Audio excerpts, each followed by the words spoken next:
One of the reasons we've been trying to schedule you for a while, and I started because you got my attention. You got a lot of people's attention when you came out and said, "Look, there's a draft circulating on on how to interfere with the elections." Tell us more about what you know about that. Well, that draft, I have not seen the draft. It was reported by the Post,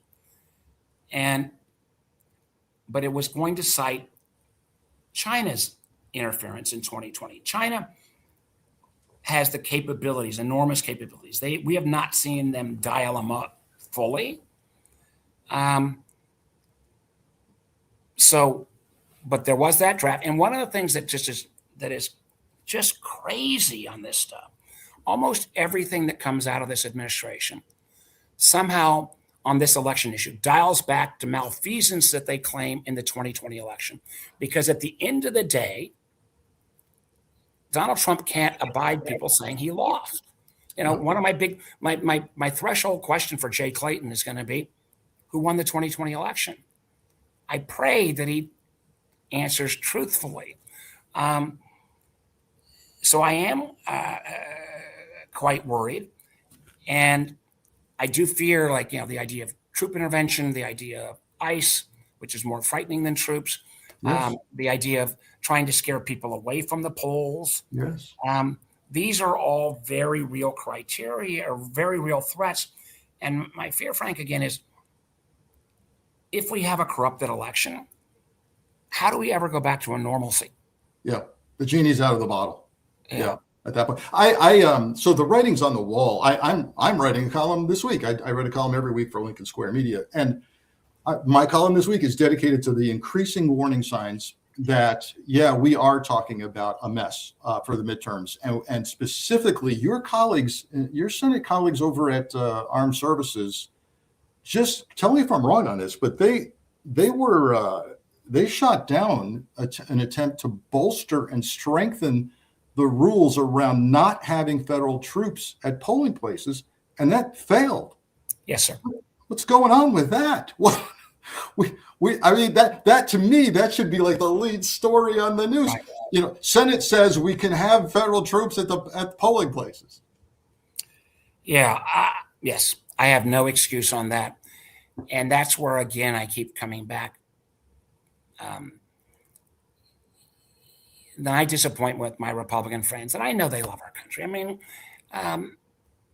But not standing up on national security. If they want to complain about this and back and forth on social policy, or Democrats went too far on PC, and listen, as a Democrat, I need to acknowledge Biden screwed up the border.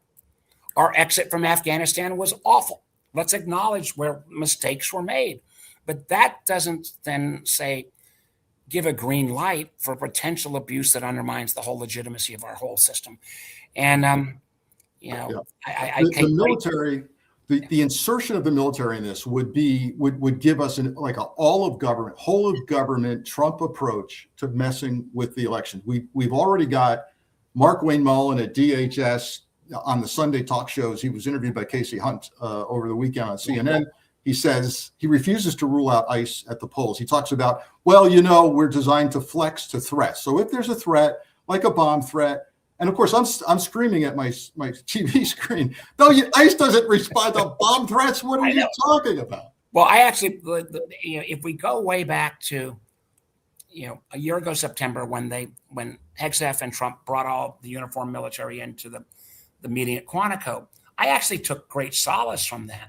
Because it appeared, I think they expected this rah-rah, and I think our uniformed military, responded professionally. What I fear, though, is there is an effort, and it's reported, and I know you hear about it as well, where they are systemically going through and trying to not promote people that don't adhere to the Trump agenda.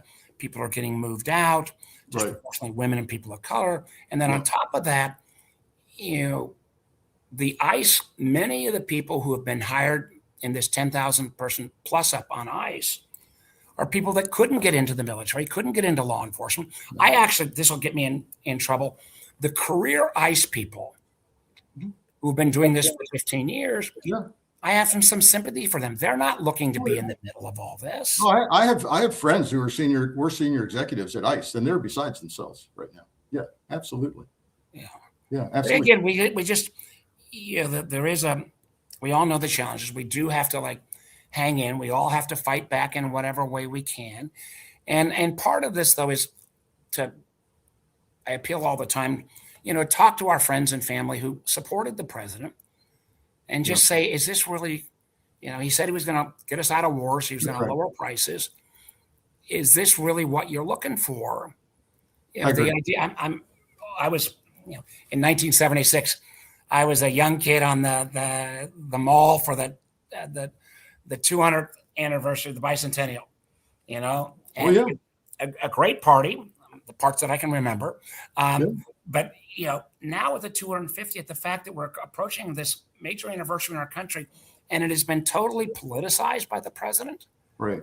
It's just wrong. It's just wrong. It's sad that people don't even feel like they can display the American flag now anymore because they feel like it's owned by MAGA, and it's not. And I tell people it's not. It's our flag. It's also something where I think one of the things the Democrats or not just Democrats, independents, Republicans, I give a lot of credit to the folks who are that I have a lot of empathy for my Republican friends because I know how much personal threats and oftentimes what happens with Republicans who go against the president.